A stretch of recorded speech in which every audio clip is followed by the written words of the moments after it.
Welcome back to Live Young Diecast. The DIRS action continues with Group 5 and 6. We're here on the Deep 80 Raceway, and we'll kick off with Group 5. Let's meet these drivers. Number 90, that's Key, driving for Key's Diecast Garage. And number 37, the Crazy Canuck, driving for the EH team. And Josh Poffler, number 36, driving for Rust Belt Racing and the Rocket Truck.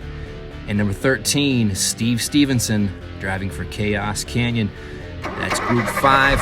Crazy Canuck and Key start off in the rear. Steve Stevenson's up front with Josh Poffler on the inside. We're off racing lap 1. And Josh Poffler has a nice lead. He'll hang on to it through the jump, rolls over.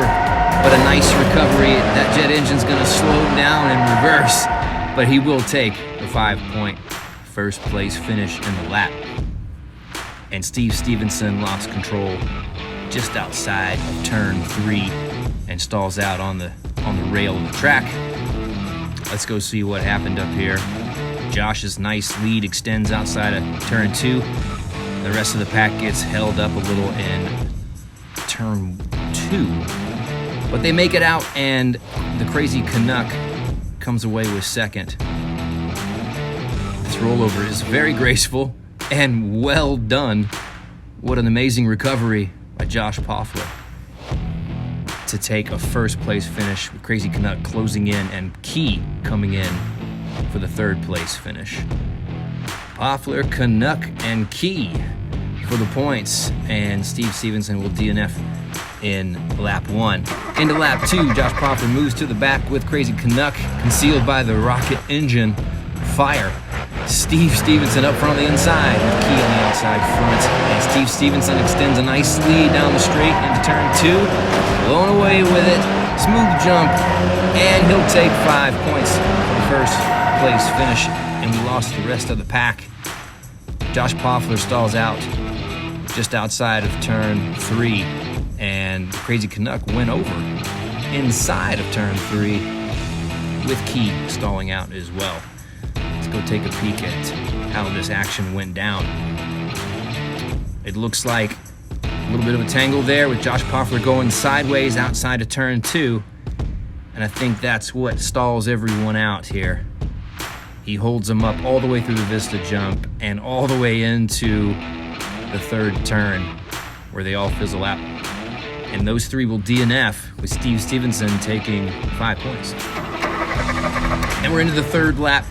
Stevenson and Poffler in the rear. Keys up front on the inside with the Crazy Canuck up front as well. Let's see if Key can take advantage of that position. He's up on the rail. He gets shoved off the track, leaving space for Crazy Canuck to take the win here with Steve Stevenson in second, and Josh Poffler cruises through for the third place finish. And Key just gets shucked off the Vista jump into the rocks. My goodness, that is brutal. Let's close in a little bit and take a closer look. Looks like he's up on the rail in reverse and just with Stevenson's jump just launches him into those rocks. The Canuck, Stevenson, and Poffler, first, second, and third in lap 3. And that's 8 points to Crazy Canuck, 7 to Poffler, 8 to Stevenson as well. Key with only 2. It's very tight between 3 of these drivers. However, they could DNF and Key could take a win here. And then that's a bunch of 7 and 8 point finishes. I doubt that will happen. Let's get into it. And Poffler holding up the group with a sideways skid. And the Canuck gets away, gets out of the mess, and will take 5 points. Looks like Key came in for second, and Josh Poffler likely held up Stevenson from a finish.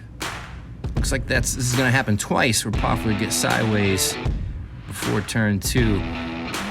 And again at turn 3. Let's see if we can catch at the bottom of your screen here. Poffler gets sideways outside of turn 3 and just shuts down Steve Stevenson. Neither will have a finish. So Crazy Canuck with 5, and Key taking 3. This leaves the Crazy Canuck with 13, winning the group. Key will come away with 5, Stevenson with 8, and Josh Poffler with 7. We'll go into Group 6 and meet the drivers. Up first, number 18, Marquista, driving for M&M Diecast Racing League. Up next, number 59, Wobbly Bob, driving for WB Racing. And number 5, Mike Mays, driving for RTR Diecast Racing League. And finally, Glenn Harding is driving number 47. That's Glenn's Car Creations. And lap 1, that's Mike Mays and Marquista up front. Glenn Harding in the rear with Wobbly Bob. We're off for lap 1.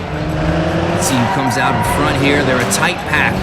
No defiant leader, except Marquista holds everyone up sideways on the jump. He will get away from that, or pull away from it, and hit the gas and take a win.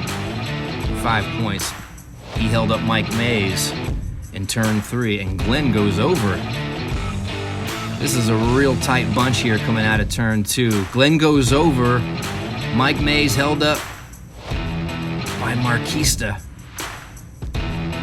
Let's look at this again.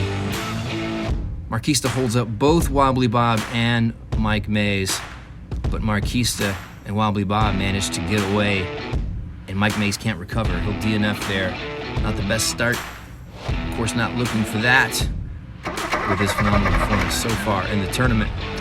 He'll take advantage of this front inside position with Glenn Harding, Marquista and Wobbly Bob in the back. Can he do it? Gets sideways before turn 2. He's in reverse. Will he hang on to it? He's holding a lead, blowing away, and he'll barely take the win here. We'll take another look and make sure that's what we see. And we'll have to take a look at who got second and third here. Mike Mays has an excellent recovery outside of turn 2 and says, hey, I got to do it in reverse. I got to do it in reverse. Tries to get back around. Pretty much does. Not the best idea, but it does give him a win. Regardless, he'll take 5, and Glenn Harding will take 2nd with Marquista in 3rd, and Wobbly Bob will come in for 4th. Mike Mays gets up on the rail there too, almost coming off track, and a nice recovery to take the win. So lap 2 results, Marquista with 7, Wobbly Bob with 4, Mike Mays in the lead with 5, and Glenn Harding with 3. Again, a very tight group. And we'll go into lap 3. That's Mike Mays in the rear with Marquista, Wobbly Bob up front. Glenn Harding's got pole position. Let's see what he can do with it. We're off for lap 3. Glenn Harding pulls away with a bit of a lead. He stretches it out. Smooth jump over the Vista. Will hang on for the win.